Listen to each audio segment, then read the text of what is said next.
চরমোনাই পীরা কিচ্ছা ছাড়া আর কি পারে? আমার নাতির বয়স মাত্র 2 বছর পার হইতে আছে, ওর মা একটা জামা বানায় দিছে, জাযাকাল্লাহ। আমার নাতি যদি কিছু খাওয়ার পর আলহামদুলিল্লাহ, সেদিনকে পায়জামা পরাইতেছিলাম, আগে সে ডাইন পাও দিয়া দিছে। এতদিন করছে বাবার কিচ্ছা, দাদার কিচ্ছা, এখন করতেছে নাতির কিচ্ছা। আচ্ছা, এইগুলা কি ওয়াজ হইতে পারে? এই যে বর্তমানে একটা ভিডিও ভাইরাল হয়েছে, আপনারা দেখে শুনেছেন যে নাতিকে পায়জামা পরাইতেছে জাযাকাল্লাহ, নাতির ডান পাও দিয়া পায়জামা পরাইতেছে আলহামদুলিল্লাহ। আচ্ছা, এগুলো কোনো ওয়াজ?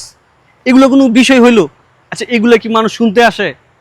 যারা এরকম মন মানসিকতা নিয়ে যারা এই ভিডিওটি দেখতেছেন এবং যারা ওই ভিডিওটা দেখেছেন শায়খে চরমোনাই সেই কথাটুকু, এই কথাটুকু শোনার আগে শায়খে চরমোনাই কি বলে এই উদাহরণটা দিয়েছিল, নাতির উদাহরণটা, সেই বিষয়টা তো আপনারা জানতে হবে।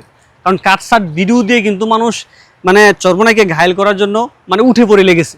সমস্যা নাই, চরমোনাই ঘায়েল করুক, কিন্তু সত্যটা জানতে হবে আপনাদের। একটা মুসলমানের বাচ্চা কেমন হওয়া দরকার, একটা মুসলমানের বাচ্চা কেমন হওয়া উচিত, সেই উদাহরণ দিতে গিয়ে শায়খে চরমোনাই তার নাতির উদাহরণটা দিয়েছেন।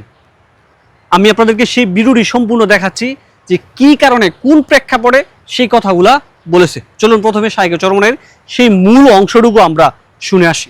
কাজী খ্রিস্টানের বাচ্চার মতো তোমার আমার বাচ্চা মুসলমানের বাচ্চা হইতে পারবে না। মুসলমানের বাচ্চা জন্ম হওয়ার পরেই তার কানের মধ্যে আযান দিতে হবে, আর এক কানে কামত দিয়া দিতে হবে, আল্লাহ ওয়ালাদের কাছ থেকে তাহনিক করাইতে হবে, সুন্দর একটা নাম রাখতে হবে, দামি উত্তম নাম, শ্রাবণী নয়, শান্ত নয়, মিন্টু কিন্তু লতা পাতা নয়, সুন্দর একটা দামি নাম রাখতে হবে, আকিকা দিতে হবে।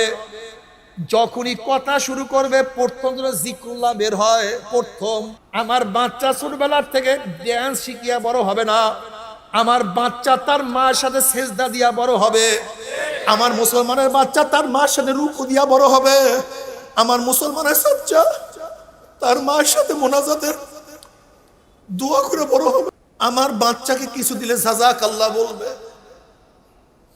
আমার নাতির বয়স মাত্র 2 বছর পার হইতে আছে, ওর মা মাত্র কথা শিখছে, ওর মা একটা জামা বানায় দিছে, জাযাকাল্লাহ। কলিজা পুড়িয়ে গেছে। আমার নাতি যদি কিছু খাওয়ার পর আলহামদুলিল্লাহ, সেদিনকে পায়জামা পরাইতেছিলাম, আগে সে ডাইন পাও দিয়া দিছে। এ মুসলমানের বাচ্চা, হিন্দুর বাচ্চা না, খ্রিস্টানের বাচ্চা না। মুক্তার জন্ম হয় মুক্তা হইয়া, ডায়মন্ড জন্ম হয় ডায়মন্ড হইয়া, স্বর্ণ জন্ম হয় স্বর্ণ হইয়া। তুমি মুসলমানের সন্তান, তোমার জন্মটা মুসলমান অবস্থা হওয়া চাই। আপনারা তখন শায়খে চরমোনাইয়ের সেই মূল অংশটুকু আপনারা শুনেছেন।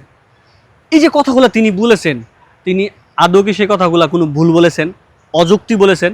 শুধু শুনেছেন, যেইটুকু নিলে, যেইটুকু শুনলে চরমোনাইয়ের প্রতি বিদ্বেষ তৈরি হবে, চরমোনাইকে কটাক্ষ করা যাবে, সেটুকু আপনারা শুনেছেন। এখানে তিনি বারবার বলার চেষ্টা করতেছেন যে একজন মুসলমানের বাচ্চা কেমন হবে, একটা মুসলমানের বাচ্চা কেমন আদর্শবান হবে, একটা মুসলমানের বাচ্চা কি শিখবে, ছোটবেলা থেকে তাদেরকে কি শিক্ষা দেওয়া হবে, তাদেরকে একটা কিছু পরিধান করালে, তাদেরকে খাওয়ালে, তাদেরকে ঘুম থেকে উঠালে, মানে তাদেরকে কি শিক্ষা দেওয়া হবে, সেই জিনিসটা তিনি শায়খে চরমোনাই এখানে মানুষদেরকে বুঝাইতেছেন।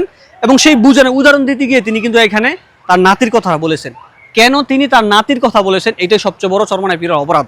নাতির কথা বলা যাবে না, নিজের নাতি কি করেছে এটা বলা যাবে না, নিজের বাবা কি বলেছে এটা বলা যাবে না, এটা উদাহরণ হতে পারে না। অথচ তাদের বাপ দাদার কথা শুনেই কিন্তু আল্লাহ পাক অনেক মানুষকে হেদায়েত দিয়েছে।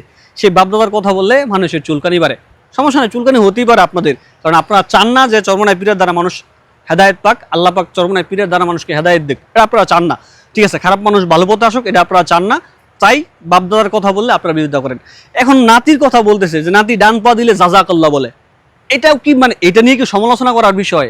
কেমনে পারেন আপনারা? একটা মুসলমানের বাচ্চা ডান পা দিলে জাযাকাল্লাহ বলে, আল্লাহ শুকরিয়া আদায় করে, সুবহানাল্লাহ বলে, আলহামদুলিল্লাহ বলে, এতে যদি আপনাদের চুলকানি হয়, এতে যদি আপনাদের মানে কি বলবো, মানে মস্তিষ্কে এতই পছন্দ হয়েছে আপনাদের, মানে ভালো জিনিসটাও আপনাদেরকে ভালো লাগে না, ভালো একটা মেসেজ দেয় সেটাও আপনাদের ভালো লাগে না।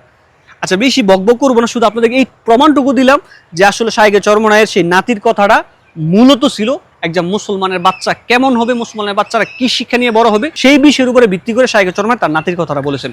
ধন্যবাদ সকলকে। যদি ভালো লাগে অবশ্যই ভিডিওটি শেয়ার করে দিবেন। ধন্যবাদ সকলকে। আসসালামু আলাইকুম ওয়া রাহমাতুল্লাহ।